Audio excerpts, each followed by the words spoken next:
Are you in sickness, in deep thoughts, drowning in depression?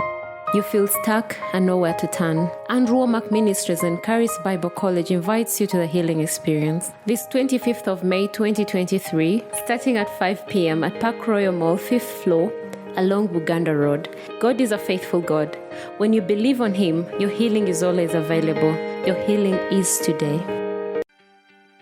To all our partners of Andrew Womack Ministries in Uganda, we thank you and appreciate you for the financial support you render to us to take the gospel as far and deep in the world. Truly, because of you, the gospel reaches the whole body of Christ. We speak a blessing unto your lives and families and exceeding prosperity.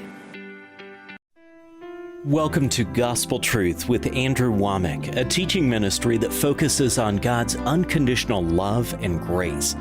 Self-reliance is one of the greatest hindrances to us following God's will and seeing it come to pass in our life. I knew that God was speaking to me about, that even though it doesn't look like it's possible for us to do it, that maybe God has some other plans.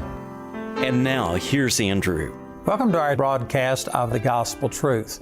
Tukwanirize ku programu yaffe eya leero ey'amazima g'enjiri. I'm now into my fourth week of teaching on a subject that I've entitled How to Find, Follow, and Fulfill God's Will.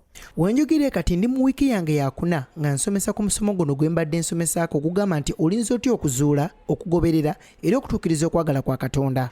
This is what revolutionized my life and pointed me in the direction that God wanted me to go. Oba amasomo gano gennyini ge gakyusa obulamu bwange ne gandeetera okubanga ntambulira mu lugendo lw'entambuliramu kaakati. And I tell you, I have loved teaching on this. Era nkukakasa bannange nnyumirwa nnyo okusomesa amasomo gano. It has just transformed me. Nze ng'omuntu tegankomyeko bukomi wabula gankyusizza. And I know that these same truths will work for any single person that'll put them into practice. Era manyi nti era buli muntu yenna anaagawuliriza n'agateeka mu nkola gagenda mukolera nga nange bwe gankoledde. I haven't got time to go back through everything that I've taught, but it's really important. Ninza obutaba na budde kuzzaayo kuyitira mu bintu byonna byonna bye nzize nsomesa naye nga kya mugaso nnyo. We have all of this teaching archived on our website. Era nga tulina amasomo gano nga gaterekebwa bulungi ku mutimbagano gwaffe. And you can go there and watch the programs for free. Era osobola okugendayo eyo n'owuliriza programu zino oba n'oluziraba n'okuziraba vidiyo zaazo ku bwereere. Yesterday I was talking about, real quickly, olunaku lw'eggulo nabadde nina kyenyingizaako okwogera naye nga sinaba kigendako mangu ddala kambeko ekino kyekunnyonnyola wano. I had this experience March the 23rd, 1968.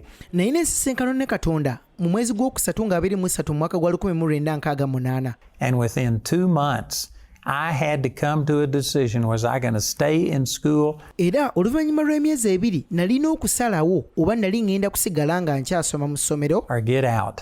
oba essomero nalina okulivaamu. I was in my first year of college. I was living by myself at the time. Mu kaseera ako nali mwaka gwange ogusooka mu college era nali nga mbeera nzekka. And I was enjoying college, but when I had this encounter with the Lord, mu kaseera ako nali nnyumirwa nnyo ebintu by'okusoma bino naye bwe nalina ensisinkano eno ne Katonda, God just put such a burning in my heart that I wanted to share the gospel with people. Katonda yakoleeza omuliro munda yange ne mpulira ebbugumu ery'okuba nti buli kiseera nali njagala kubanga bw'ogamba nti nga buli omu mubuulira enjiri. But to me, college was an absolute waste of time. Era eri nze nalaba nga eby'okusigala mu ssomero nali mmala budde. Now, I'm not saying that's for everybody, but for me, that's the way I felt. Neesigeza kugamba nti ekyo kya buli muntu naye eri nze ng'omuntu nze bwentyo bwe nali mpulira. So I was going to quit, but my mother, she was off getting her master's degree. Nali mwetegefu okubanga nva mu ssomero era mu kaseera ku maama wange teyabeeranga wawaka kubanga yali yagenda okubanga asobola okufuna degree ye. And so she wasn't living at home. She was actually living in Durant, Oklahoma. Era mu kaseera ku maama teyabeeranga wawaka wabula yabeeranga eri mu kibuga kya Oklahoma. But she would come home on the weekends. Naye yafunangawo obudde n'ajjanga ku weekend andabeko. And she just thought that I was crazy to quit Era maama bwe namugamba ku by'okuva mu ssomero yalowoleza ddala nti nze ngudde eddalu. college, especially because I had a deferment from the draft. Kubanga mu kaseera ako singa nali nsigadde mu ssomero nali siina ngeri gye nali ngenda kusindiikibwa kugenda mu lutalo. This is during the height of the Vietnam War. Bino byonna byaliwo mu kaseera olutalo lw'e Vietnam we wali lulinnyinnyitidde 1968. mu mwaka gwa 1968. And I had a deferment from the draft as long as I stayed in school. Era nalina ekyali kisobola okuntaasa nze okusindikibwa mu lutalo kasita nasigala nga nkyasoma. Plus, I was getting $350 from the government because of my dad's insurance, or I guess it was his Social Security. Nali nfunanga $350 okuvanga mu kyerwaliise insurance okuva mu gavumenti nga ze ssente taata wange ze yali baamusalako bwe yali ng'akyakola. As long as I stayed in school, I got $350 a month. Kasita nasigala nga nkyasoma mu ssomero nafunanga $350 buli mwezi To pay for my schooling, and I had the acceptance of my family and everybody else. nga essente zo zalina okunnyambako okubanga zisasula school fees wange n'ebintu ebirala bye nakozesanga mu ssomero. Ate ekyokubiri nalina okukkirizibwa kw'abantu abalala. As long as I just did what everybody expected me to do. Kasita nasigala nga nkyakola buli kintu kyonna buli muntu kyali ayagala nkole. So there was all kinds of reasons to stay in school, but I Kaakati waliwo ensonga nnyingi lwaki nalina okusigala mu ssomero. just lost my desire for anything except God. And Nali nkyaye ekintu ekirala kyonna nga n'essomero kw'olitwalidde nga njagala kubeera na Katonda yekka. telling people about the Lord.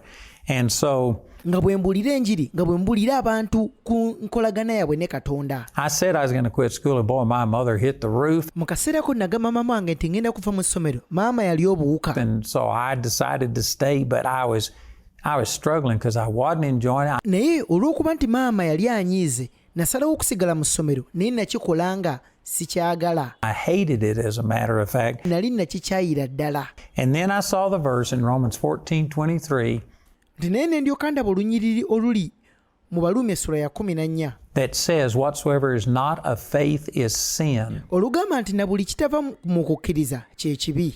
And I realized I was in sin because I felt pulled in one direction, Ne nkizuula nti nali mu kibi kubanga nawulira nga nsikibwa okudda sayidi emu. but because of the counsel and the acceptance or the possible rejection from people, Naye olw'okuwabulwa n'olw'okukkirizibwa okw'abantu abalala oluusi n'okugaanibwa bwe nali ngenda okufuna okuva eri abantu abaali bamanyi I was going in a different direction. ne neesanga ng'ate nsikibwa nzira mu ku ludda olulala gye nali saagala genda.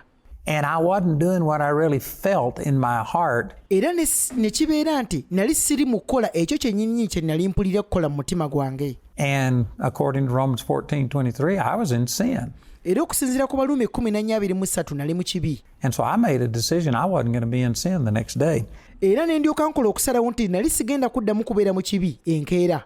And this verse in Colossians chapter 3, verse 15 says, "Let the peace of God rule in your heart." Nti era olunyiri luno oluli mu Bakolosaayo essula ey'okusatu olunyiri 15 olugamba nti era emirembe gya Katonda giramulenga mu mitima gyammwe. And that word rule, I said this yesterday, is the word we get umpire from, and it means you have to make a decision. You can't not make a decision. Nti era ekigambo kino okufuga bwe kigambo mwe tujja bariifuli nga bw'olaba nti ne riifu omulamuzi w'omupiira aba alina okusalawo kiki ekirina okukolebwa nti bwe ba penalty ebeere penalty. You can't say, well, let's just do it over. No, you've got to make a decision. Oba olina okukola okusalawo tosobola kugamba nti nja kusalawo enkya okikolerawo awo wennyini. And once it's made, you can't reverse it. Rifuli w'omupiira bw'akola okusalawo tasobola kwekyusa. And the Lord just basically spoke to me and said, let peace rule in your heart. Era mu kaseera ako Katonda n'ayogera nange n'aŋŋamba nti leka emirembe gyange giramulenga mu mutima gwo. And so that night I was determined that I was going to make a decision. Era ekiro ekyo nali nkoze okusalawo nti ekijja kijje ngenda kukola okusalawo kwange. And I was going to do the right thing. Even if I made a wrong decision, I felt like I would be better to make the wrong decision but do it by faith. Nze muli munda yange nali nsazeewo mu mutima gwange okukola ekintu ekituufu yadde abalala baali badde bakirabanga ekikyamu ekyali badde kibeera ekirungi kye kino nti waakiri nali ngenda kikolera mu kukkiriza yadde yali egenda kubeera nsobi. Than to be doing what I was doing just because it was what would gain me acceptance with everybody else. Okusinga nze okumala gakola ekintu kubanga buli omu kyayagala nkole. even if I made the wrong decision, but if it was done in faith, nti newankubadde nga nalibadde nkoze okusalawo okukyamu naye nga nkukoledde mu kukkiriza, God could bless that more than lack of decision just because I wanted to be accepted with people. Katonda yali mwetegefu okuwa omukisa kye nali nsazeewo okukola okusinga nkola ebintu ng'abalala baagala mbikole kubanga njagala banzikirize. And so I said, God, I'm going to make a decision tonight. And I began to pray, God, how do I discern? Era mu kaseera ako ne ŋŋamba Mukama ekijja kijje ŋŋenda kukola okusalawo ekiro kya leero era mu kaseera ako ne ntandika okusaba nti Mukama naasobola ntya okwawula. And when you let the peace of God rule in your heart, I didn't have peace, total peace. Ng'olunyiri bwe lugamba nti olina okuganya emirembe gya Katonda okufuga mu mutima gwo, amazima ge gano sayina mirembe gyankomeredde mu mutima gwange In any direction. ku ki kye nalina okusalawo oba wa gye nalina okudda. If I quit school, I was possibly going to be drafted and sent to Vietnam. Nti singa kaali kantanze ne nva mu ssomero baali bagenda kunsindika e Vietnam mu lutalo, I was going to lose money nali ngenda kufiirwa ne ssente that I was getting from my father's Social Security, ze nali nfuna okuva mu kitavu kya kitange, and I was going to be rejected by every single person that I had talked to about this. era ekyali kigenda okusembayo abantu abasinga baali bagenda kunkyawa olw'okusalawo kwe nali nkoze. So I didn't feel peace about that. It didn't excite me. Kaakati mu kaseera ako ebyo byonna byonsatule bwe nabirowoozaako sayina mirembe nze kukola kusalawo bwe kutyo. I didn't just love it, but when I considered the alternative, Naye ate ku ludda olulala bwe nalowoozanga ku kusalawo okulala kwe nalina okukola, staying in school, okusigala mu ssomero, I felt zero peace about that. ate okwo saalinamu yadde n'ettondo ly'emirembe. And again, I don't have the words to describe. This isn't for everybody. Era amazima ge gano sirina bigambo bimala kunnyonnyola ki kye nali mpulira, naye ntegeera mu kino tekibeerawo ku buli muntu. But for me, when I thought about staying in college, Naye eri nze bwe nawulira ku nsonga y'okusigala mu ssomero, I hated it. bannange mu kifo ky'okwagala essomero nakyawe. Matter of fact, did you know that after this decision, Era omanyi nti bwe nakola okusalawo kuno, I probably had nightmares, I would say at least 20 years after this. sijja kwerabira nayinanga ebirooto eby'entiisa kumpi okumala emyaka 20. And I would have them at least once every 6 months, usually twice a year. Era ebirooto bino byanzijiranga omulundi gumu mu myezi 6, ekitegeeza nafunanga ebirooto 2 mu mwaka. I would have a nightmare where I was back in school. Era ng'ebirooto byange byali bwe biti nalootanga nga nzizeeyo mu ssomero nyambadde ka yunifoomu. I mean, to some people that's not a nightmare. Eri abantu abasinga ku mmwe ekyo si kirooto kya ntiisa. But to me, that's how much I hated it. It was like, oh, God, no. Ye levo kwe nali saagalira ddala kino kye bayita kusoma. Era buli we nalootanga ekyo kyo ngamba Mukama nedda sisobola kuddayo mu ssomero. And I would try and find, my locker or the class I was supposed to go to. And it was one of these things where it was just total frustration. Era mu kirooto kino nalootanga nzirayo mu ssomero noonya entebe yange kwe natuulanga, ebitabo ngenda biteekawo ntebe nino girongoosa. And that went on for about 20 years. Kati n'ekirooto ekyo nabirinanga birooto 2 nga bwe nagambye okumpi okumala emyaka 20. And then I was in a church with Dan Funkhauser. He was my pastor. Naye mu kaseera ako nali mu kkanisa n'omwami omu omusumba gwe bayitanga Dan Funkhauser. He pastored in Green Mountain Falls. And Dan is a great guy in many ways. Mu kaseera ako Pastor Dan ono yali ayina ekkanisa mu Green Mountain Falls. Era omusajja mulungi nnyo. But one of the things about Dan is he's just secure in who he is in the Lord, and he doesn't care what people think about him. Era ekino kimu kye mmanyi ku Dan, musajja yeemalirira mu Mukama waffe. Toyina ky'osobola kumugamba kisobola kumunyeenya. Amanyi kyali mu Kristo. Now, he probably does to some degree, but he cared about it much less than I did. And he was just a very secure guy. Naye kyemmanyi oluusi kale abantu bye balinza okumwogera kalinza okubiteekako ebirowoozo, naye kyemmanyi Dani ono nze ebirowoozo bye nali nteeka ku ky'abantu kye bandabamu nali mbiwa nnyo ebirowoozo okusinga ye engeri yali abiwa ebirowoozo. Anyway, in one of these nightmares that I was having, Kaakati mu kimu ku birooto bino bye nayina 20 years or more after I'd already gotten out of school, kumpi okumala emyaka 2 nga nava dda ne mu ssomero, I actually made it into class for the first time. Kaakati ekiro ekyo bwe kirooto kino naloota nga mazima ku luno nnyingidde ekibiina omulundi ogusookera ddala. Usually I never made it to class. It was just the frustration of figuring out where I needed to go and why am I back in school. Kakati mu birooto biri bye nali nga nfuna emirundi giri egyasookanga nalootanga nkyali wabweru awo neebuuza ekibiina kiri ludda wa, entebe yange eri ludda wa, lwaki nkomyewo wano, ndaba abasomesa abagenda okunsomesa nga ndi awo byonna byonna bintabudde. But in this dream I actually made it to class. I was sitting in a seat and I was just feeling like this is wrong. I know God told me to quit school. Naye mu kaseera kano mu kirooto kino kyo ku luno nali sinoonya ntebe wabula ku luno nayingirira ddala mu kibiina ne neeraba nga ntudde naye bwe natula ku ntebe eno ne ntandika kugamba Mukama mmanyi sirina kubeera wano, lwaki nkomyewo wano. And I looked over and Pastor Dan Funkhauser was sitting next to me. Naye bwe nali neetegereza abayizi be ntudde nabo mu kibiina ngenda okulaba nga musumba Dan Funkhauser ye yali antudde okumpi. And I looked at him and I said, "What are you doing here?" Ne nkyuka ne mubuuza musumba, ate naawe oli student okola ki wano? This is all in my dream. Bino byonna byaliwo mu kirooto kyange. And he looked at me and he says, "The question is, what are you doing here?" Naye mu kaseera ako Pastor Dan ono n'ankyukira n'ambuuza, Andrew Mac, okola ki wano? He says, "Why do you care what people think about you?" N'ambuuza, lwaki ofa nnyo ku kya abantu kye bagenda okulowoozaako? He says, "You know what God told you to do." N'aŋŋamba nti omanyidde ddala Katonda kye yagamba okukola. He says, "Let's get out of here." N'aŋŋamba situka mangu tuve ne wano. And so we got up and we walked to the door. And as the door was closing, I stuck my head back in the door and I said, "I'll never have this dream again." Kaakati bwe twasituka ne tutandika okufuluma ne nkyuka ne ŋŋamba nti guno gwe mulundi ogusembyeyo nze okubeera n'ekirooto kino. And I never have. Era amazima ge gano saddamu kubeera na kirooto ekyo.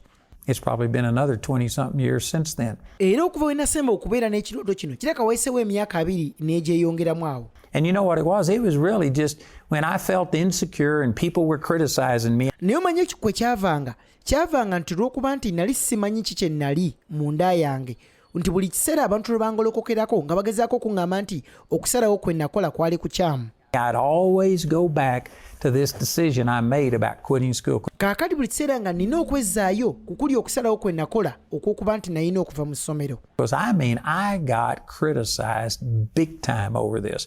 Bannange oba nkugambe ntya abantu bangi bangolokokerako si mulundi gumu ssebiri wabula emirundi mingi lwaki nava mu ssomero. I actually had the people in my Baptist church. Era sijja kwerebera nalina n'abantu bennyinnyini be nasabanga nabo mu kkanisa yaffe ey'Ababaptisiti. The elders of the church came to me and said, "You can't be a Christian Abakadde b'ekkanisa bano bajja ne baŋŋamba tosobola na kubeera mulokole and say that God told you to quit school." n'otugamba nti Katonda yakugambye ove mu ssomero. I know some of you think that's an exaggeration, but I was in a highbrow church. Naye era abamu ku mmwe mulinza okulowooza nti ngezaako okujjubisa mu bino bye njogera. Nedda, ekkanisa gye nalimu yali n'eddiini nnyingi. Where when the pulpit was empty, they would go get somebody from the seminary. Wataabangawo muntu yenna agenda kubuulira mu kifo ky'okukkiriza omuntu wa bulijjo okubuulira bagendanga mu seminary yatulinaananga okumpi ne baleetayo omuntu ajja atubuulire. The Southwestern Baptist Theological Seminary in mu eyo Southwestern Theological Seminary mwe babajjanga abasomesa Fort Worth, and they would come and speak, and they were so intellectual. era bano abasomesa abajjanga okutubuulira enjiri mu kanisa baali basoma nnyo ebitabo bingi. You would have to sit there with a dictionary to, try and understand what they were saying. Wali weetaaganga n'okubeera n'ekino ekitabo ekinnyonnyola ebigambo kubanga oluzungu bakozesanga lungi okusinga lwe twalinga tumanyi kati ng'olina okubikkula ebigambo ebimu obikebere bukebezi mu kitabo kino kye bayita dictionary. Education was just everything. And when I said that God was telling me to quit school, Era abasajja bano okusoma kwe kwali byonna byonna kaakati bwe nabagamba nti nze Katonda ŋŋambye nve mu ssomero. the feathers hit the fan. Kaakati mu kaseera ako ebyali bitasoboka kwolwo byasoboka. So all of this to say that when I was sitting here trying to discern what do I have peace about, Kaakati bino byonna mbyogera nga ngezaako okugamba bwe nali ntuddeawo nga ngezaako okwebuuza Mukama kiki kye nnina emirembe okukola. I didn't have total peace.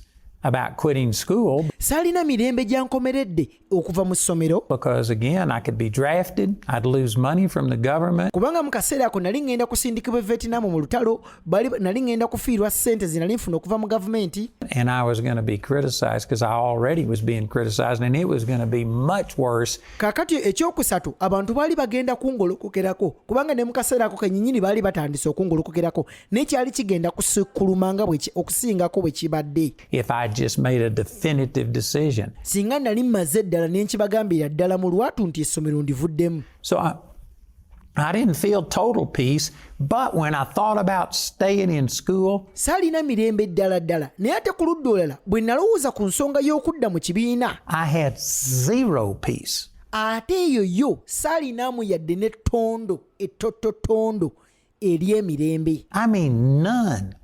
There was nothing in me tewaaliwo kintu mu nda yange yadde that wanted me to stay in school. ekyali kyagala okusigala nga kyambadde yunifoomu kituule mu kibiina And so I was thinking and saying, God, I don't feel total peace. Which direction do I go? ne ntuula ne ntandika okusaninga mukama siina mirembe mu byombi kaakati gw'oyagala nkole ntya And the Lord put it to me this way. He says, you follow the direction that you feel the most peace about. kaakati mu kaseera ako katonda n'aŋŋamba nti kino kye njagala okole goberera okwo okusalawo kw'osinga okubeeramu n'emirembe nakwo And he spoke to me and gave me an example that if somebody had a gun pointed to your head and the thing cocked, mukama mu kaseera ako nampa ekyokulabirako n'aŋŋamba nti singa omuntu omu ajja n'akuteeka emmundu ku mutwe and they said, you make a decision right now, and if you make the wrong decision, I'm going to kill you.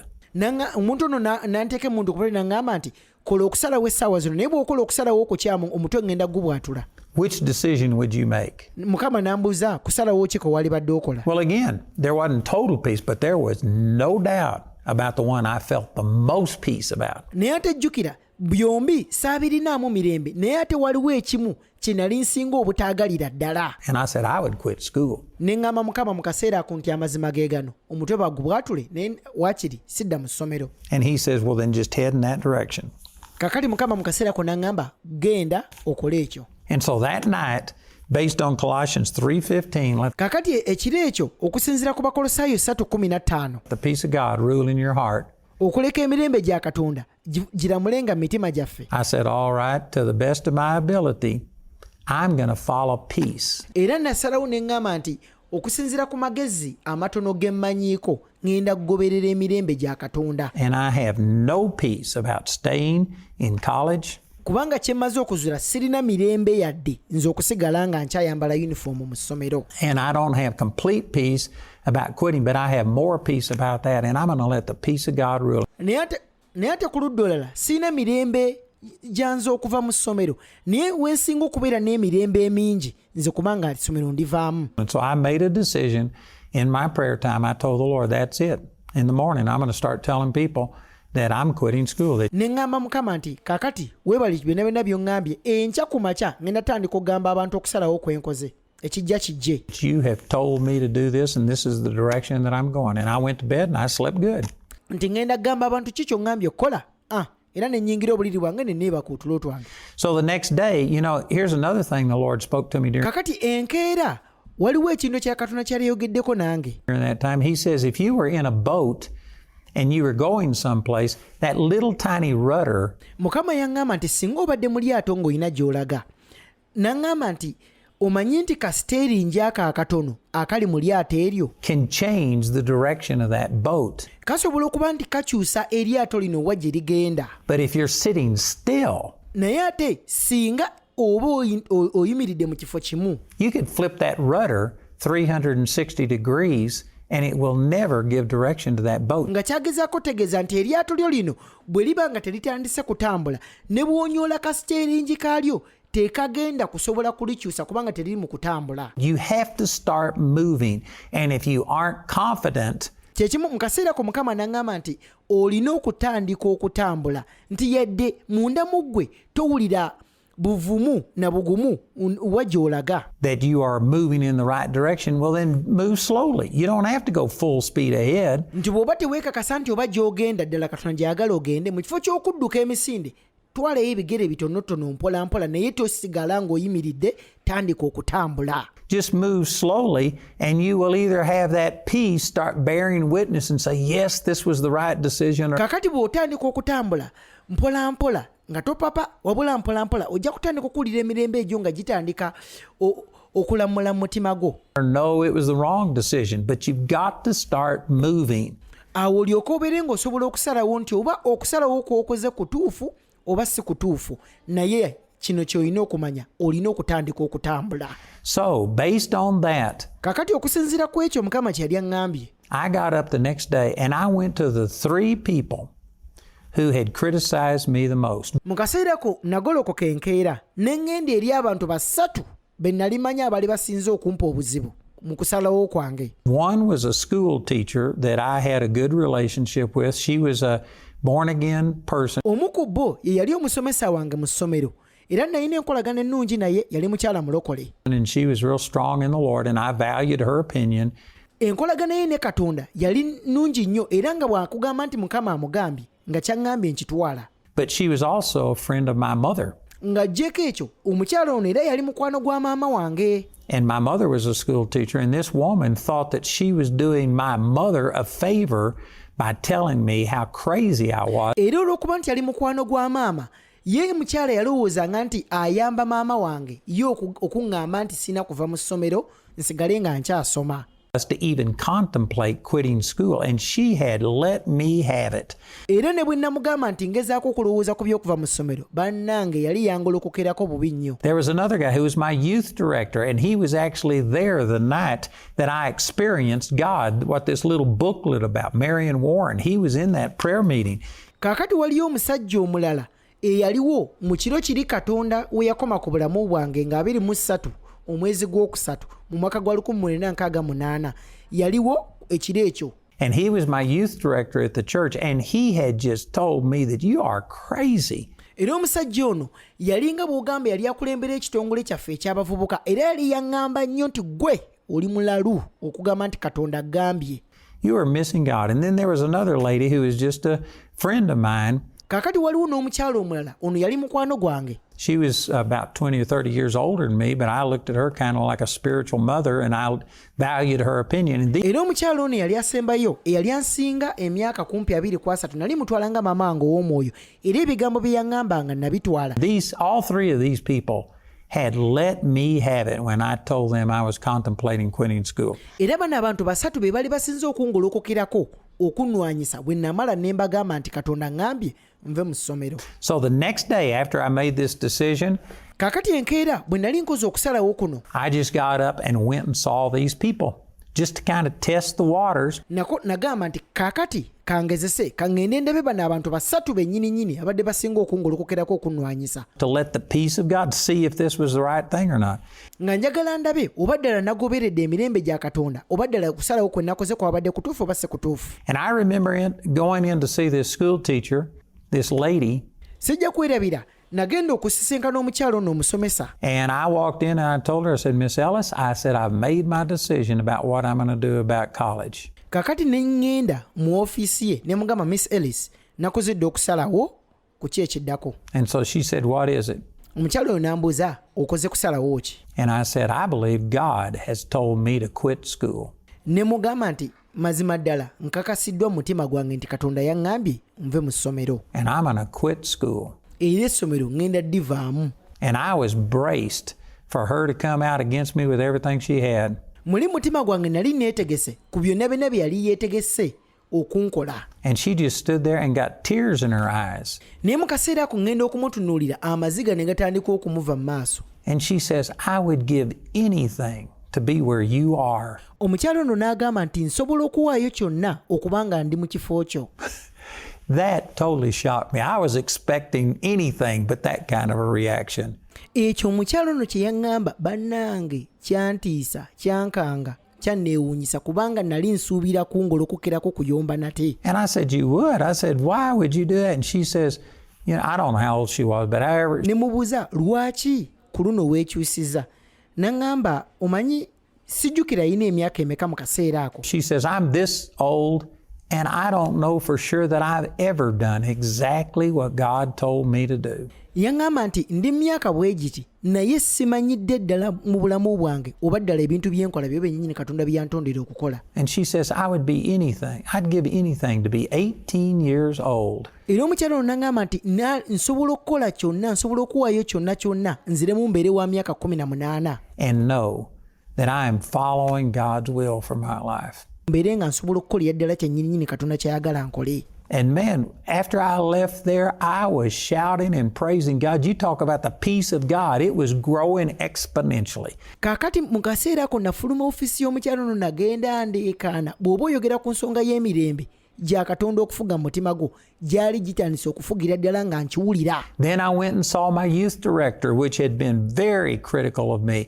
Mu kaseera ako ne ŋŋenda ndaba ono omukulembeze w'abavubuka eyasinganga okunnwanyisa. And I told him that I believe this is what God has told me to do. Naye ne mugamba nti mpulira ddala nga kye kino kyennyini Katonda ky'ayagala nkole nve mu ssomero. And he just all of a sudden he says, you know what? I think that that's right. Era mu kaseera ako n'omusajja yennyini n'ayogera nange nga mukkakkamu nnyo n'aŋŋamba kirabika ky'oyogedde kye kituufu kyennyini Katonda ky'ayagala okole. And he bore witness with it. Era nayo naye n'abeera ng'akakasiza ddala ekyali mu mutima gwange. And every person that I went and told about it, Era buli muntu yenna gwe nagendanga nga mbuulira ku kusalawo kwe nali maze okukola. within 24 hours of me making that decision, I had a number of confirmations that this was God's will. Nga wayiseewo essaawa 24 zokka nga maze okukola okusalawo kwange okw'okuva mu ssomero, buli muntu yenna gwe nagendanga mbuuza yankakasanga ekintu kimu nti okusalawo kw'okoze Katonda yennyini yakuluŋŋamizza. And so I headed in that direction.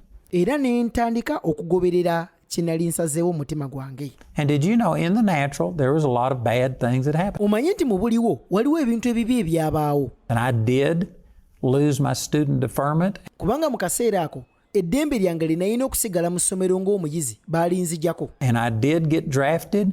Era ne bansindikira ekibaluwa ekyali kinsindika e Vietnam ngende mu lutalo Nnuwani. And I did get sent to Vietnam. Some people would look at that and think, well, boy, you missed God.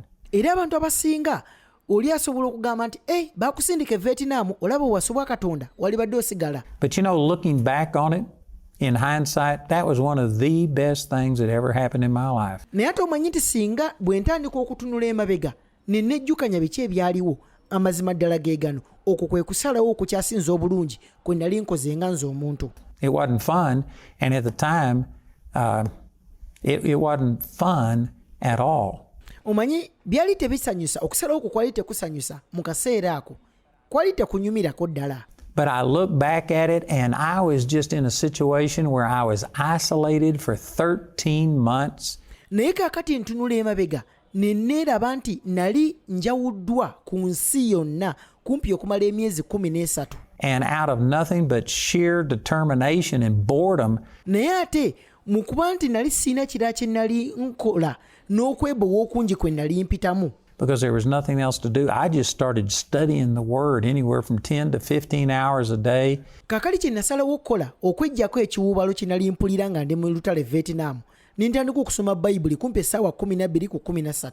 And I pulled bunker guard every single night and Era ne neesanga nti buli kiro tinze agenda okukuumanga. prayed at least 4 hours every night. Era kumpi ekiro kiramba okumala essaawa nga 3 ku 4 nabeeranga mu kusaba mu nnimi zokka. I was spending somewhere around, 12 to 16 hours a day minimum. Kirabika bwe manzijukira bulungi namalanga kumpi essaawa 12 ku ssaawa 16 buli lunaku nga ze ssaawa entono ze nzijukira. Just seeking God with my whole heart. Nga nnoonya Mukama n'omutima gwange gwonna. And looking back at that, when I came out of Vietnam, I was stronger than horseradish. Era bwe ntunula emabega gye nvudde, omanyi nti bwe naviira e Vietnam nali mugumu nnyo ng'embalaasi. God had changed my life. Katonda mwene yali amaze okukyusa obulamu bwange. And it was a good thing for me. Era eri nze ng'omuntu kyali kirungi. I also lost money from the government. Ekintu ekyokubiri ekyambaako mu bubi bwakyo, ssente ze nali nfuna okuva mu gavumenti nali nzifiiriddwa. But you know, God gave me back much more. Naye ate omanyi nti olw'okusalawo kwange okwo omanyi nti Katonda yanziriza ssente zisinga ziri gavumenti ze yali engampa $350 than anything that I lost. okusinga ziri ze nafiirwa. I also got criticized and basically kicked out of a church. omanyi tekyakomawo wokawoka ekintu ekirala ekyambaako abantu bangi bangolokokerako ne batuuka ne ku kigere ekyokungoba ssebo mu kkanisa. And at first I felt really bad about that. Bwe bangoba mu kkanisa eno nasooka kuwulira bubi ne ngamba bano abantu nga tebanjagaliza. And I was praying about this and saying, God, they're kicking me out of the church. Kaakati mu kaseera ako nali nsaba ne nga Mukama abooluganda baabano bagezaako okungoba mu kkanisa nzirawa. And he told me, he says, don't worry, they won't let me in there either. Mukama n'angamba abo tobafaako nange mwennyinnyini bansibira wabweru. And so anyway, it turned out to be one of the greatest decisions that I've ever made in my life. Era omanyi nti kyakomekkereza nga kwe kusalawo okukyasinza obulungi kwe nali nkoze nga nze omuntu mu bulamu bwange bwonna. And it was made in 2 months. Era okusalawo kuno kwonna nakukola mu myezi 2 gyokka. After I had this miraculous encounter with the Lord. Bwe nali mmaze okukola okusalawo kwange kuli Katonda nga amaze okusisinkana nga 23 omwezi gw'okusatu 68. I didn't have very much maturity at all. Mu kaseera ko sayina bukulu bumalanga sali mukulu mwoyo nga bwendi kati. But I let the peace of God rule in my heart. Naye kintu kimu kyokka kyokka kye nasalawo okukola naganya emirembe gya Katonda okulamula mu mutima gwange. And I have never rejected it. Era okuva ku mulundi ogwo sigaanangako kusalawo okwo oba mirembe egyo. Did you know that same experience that this little booklet is about? Ekyo ekyandiko kaakano akatabo akatono ke nawandiise kikoogerako. I had a number of people with me, and my best friend, he was also in this prayer meeting. Era ekiro ekyo Katonda bwe yakoma ku bulamu bwange naye n'abantu bangi abaaliwo Katonda nga nkomako naye waliwo no mukwano gwange omu gwe nzijukira. And he got turned on to the Lord. Naye ekiro kye kimu ekyo Katonda yakoma ku bulamu bwe era n'akyuka. And we were seeking the Lord together. Era twasabanga ffenna nga tunoonya Katonda ffenna. But he decided, he also decided to quit school. Both of us did. Era mu kaseera ako naye yennyini n'akola okusalawo okuva mu ssomero nga nange bwe nakola okusalawo kwange. But when he quit school and they sent him his, pre-induction physical. Naye ate bwe yava mu ssomero ne bamusindikira ekibaluwa ekyali kimuyita atandike okugenda atendekebwe. Notice he panicked and he went and joined the army. Mu kukankana okungi bwe yalaba ekibaluwa ekyo n'apapa n'agenda n'asalawo yeegatte ku magye. So that he could be guaranteed be sent to Korea. Abeere ng'asobola okubanga mu kifo ky'okumusindika e Vietnam wakiri bamusindika e Korea. Instead of to Vietnam, and so he avoided Vietnam. Kakati nga kyali agezaako kukola yali agezaako kwewala genda Vietnam. But we wrote back and forth during the time in Vietnam, and he felt like he had missed God. Naye mu kaseera ku ffembi bwe twali ng'ali Korea nga nze ne mu Vietnam twewandiikiranga amabaluwa era nzijukira yaŋŋamba nti kirabika yasubwa Katonda mu kusalawo kwe. That he just, panicked and he did something in the natural. Era yagamba nti okusalawo kwe yakola okuyingira amagye bamusindike e Korea yabikola mu kupapa teyasooka kulindirira Katonda. What his parents and other people were telling him to do. And his whole time there was miserable, and he came out of there having lost his zeal. Ng'agezaako okugoberera ki bazadde be n'abaŋŋanda bali bagezaako okumulabula okukola era agenda okuva mu Korea nga yagwa dda takyalina guli omuliro gwe yayina nga tannaba genda. And he's still born again. He still serves God to a degree, but it didn't work out well for him. Akyali mulokole era yali akyaweereza Katonda naye ebintu bwe byali e Korea tebyabaawo bulungi nga bwe yali abisuubira. I'm telling you, when I made this decision and I stuck with it, I never ever doubted. Kankubuulire bwe nakola okusalawo kuno nze ng'omuntu tewabangawo olunaku n'olumu lwonna lwe nabuusabuusa. Even though I was in situations where people tried to kill me and it was hot and. Ne mu kaseera we nali nti waliwo abantu abansonzeemu emmundu nga baali baagala kunzita bano aba Vietnam. I went hungry. We lived off sea rations for 2 months in Vietnam. Enjala yatulumanga ne tutuuka n'okuba nga tuli obwennyanja buno obutono bwe bajjanga mu nnyanja. Ng'embeera si nnungi. I remember going 2 months without taking a bath. Sijja kwirabira waliwo ne we namala emyezi 2 ng'amazzi ngalaba bulabi tegatuukanga ku mubiri gwange. And literally having to just rub the dirt off of me and sweep it out the door. Nga kyokka kye nnina okukola kwekubako nfuufu ne weebaka n'olinda buce. I mean, there was a lot of hardship in Vietnam. Nkubuulira bye twayitamu okunyigirizibwa kwali kungi nnyo mu Vietnam. But did you know what? I never one time doubted. naye ate omanyi nti siinayo mulundi nagumu yadde we nabuusabuusa that I had done exactly what God told me to do. nti nali nkoledde ddala ekyo kyennyini Katonda kyali aŋŋambye okukola. And therefore, whatever consequence came of it was no problem. ebyava mu kusalawo kwange konna nali sibiinaako buzibu kubanga nali nsazeewo ekijja kijje. I could deal with it knowing that I was doing what God told me to do. olw'okuba nti nali manyidde ddala nti kyenali nkolera ddala kyekyo kyennyini Katonda kyali ayagala nkole. There is a peace and a satisfaction that comes in your life waliwo emirembe n'okumatizibwa okujja mu bulamu bwo when you know that you are in the center of God's will, that you'll never get any other way.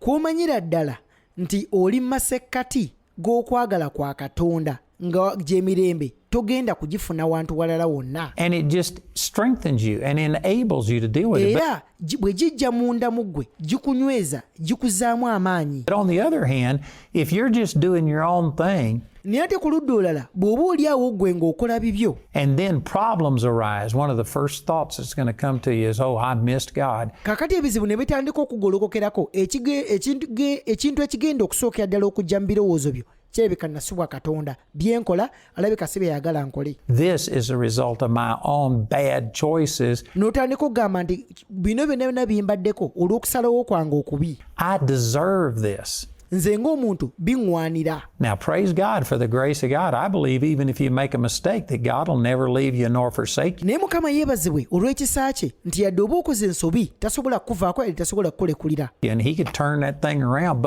naye era alina n'obusobozi okukyusa embeera eyo ku lw'obulungi. But you lose your confidence.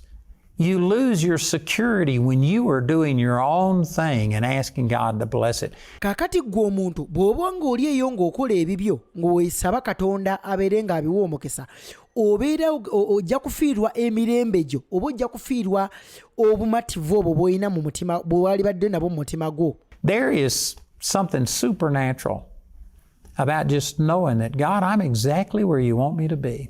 waliwo ekintu eky'obwakatonda ekikubaako bw'oba omanyidde ddala nti kyokola kyekyo kyennyini Katonda kyayagala okole. And you know, right now, I just feel in my heart like the Lord is saying to a lot of people watching this program, era nange mutima gwange mpulira ddala nga Katonda alina abantu bagezaako okwogera nabo gwe oli eyo owuliriza puroguramu eno, that you have never felt that absolute assurance and peace.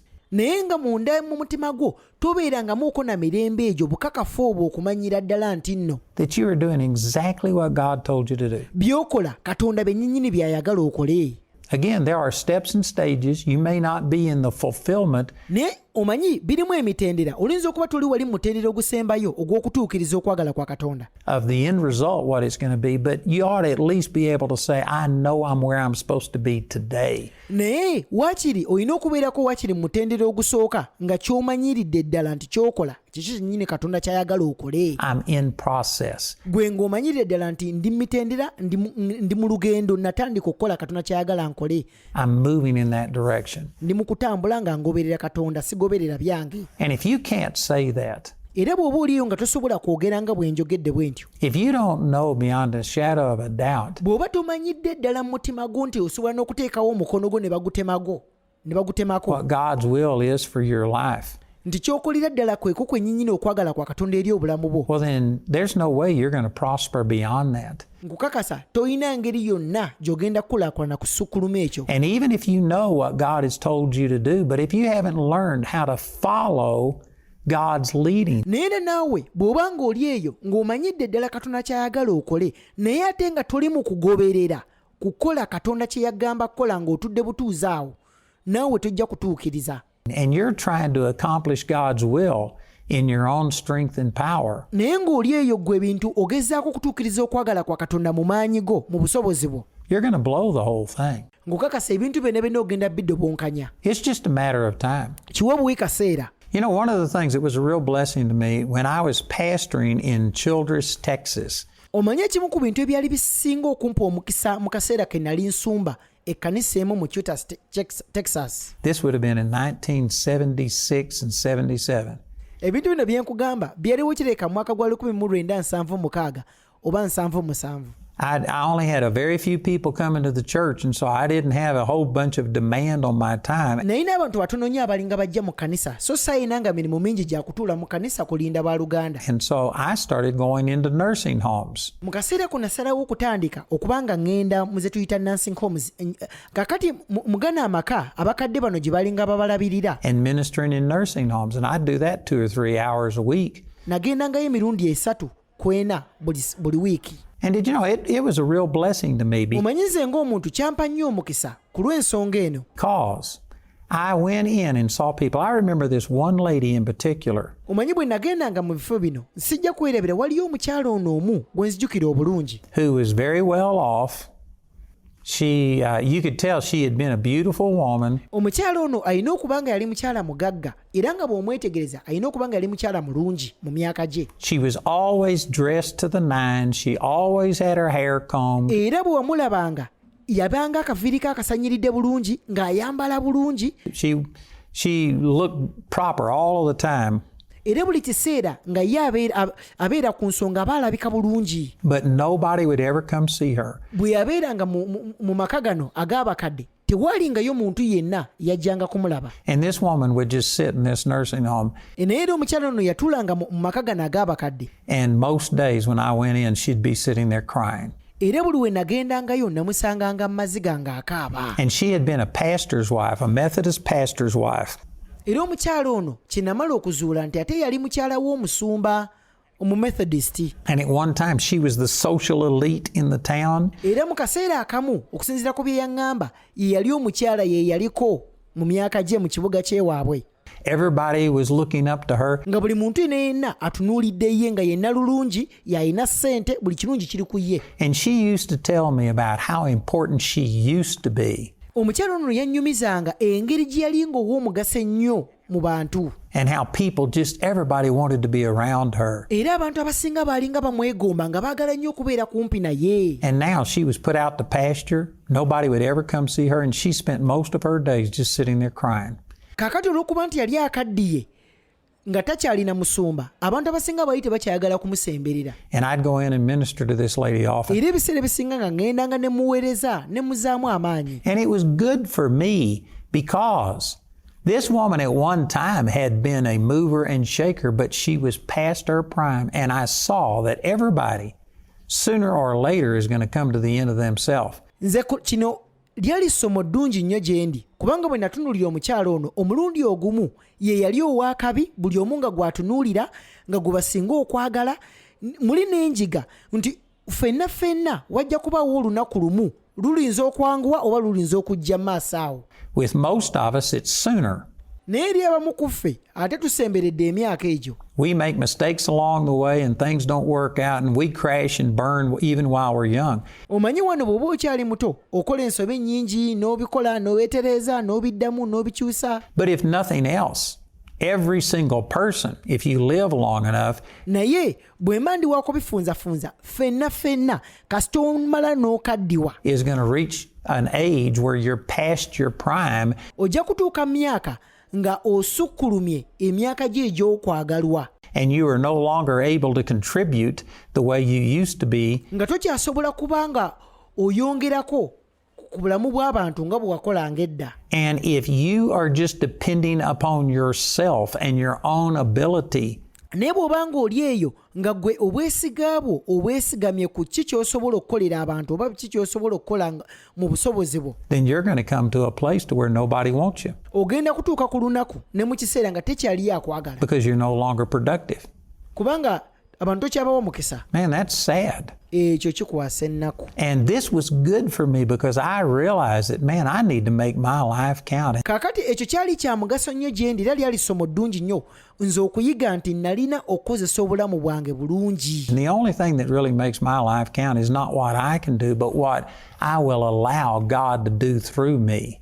Era ekintu ekisinga obulungi nze ng'omuntu kye nsinza okukola okuyamba obulamu bwange buno kubanga busobola okukola ekituufu kye kino nti sikola bintu mu maanyi gange wabula nganya Katonda okukola ebintu okuyita mu nze. And you need to come to this awareness. era naawe olina okutuuka mu kumanya kuno. And you need to recognize that there is nothing that you can do in your own strength and power Era naawe olina okukitegeera ddala nti tolina kintu ky'oyinza kukola mu busobozi bwe yadde maanyi go that will even come close to accomplishing what you could do if you would submit yourself to God ekirisemberera ku kikyosobola kukola singa omala obulamu bwo n'obuwa Katonda and let Him work His will through you. n'oganya Katonda akole okwagala kwe okuyita mu ggwe. And how do you do that? Ekyo olinza kikola otya? That's what we've been talking about now for 4 weeks. Kaakati ebyo bye tubadde tugezaako okunnyonnyola kumpi sabbiiti 4. And specifically right now, I'm talking about you just let the peace of God rule in your heart. Naye kyengezaako okwogera mwene ensonga kye kino.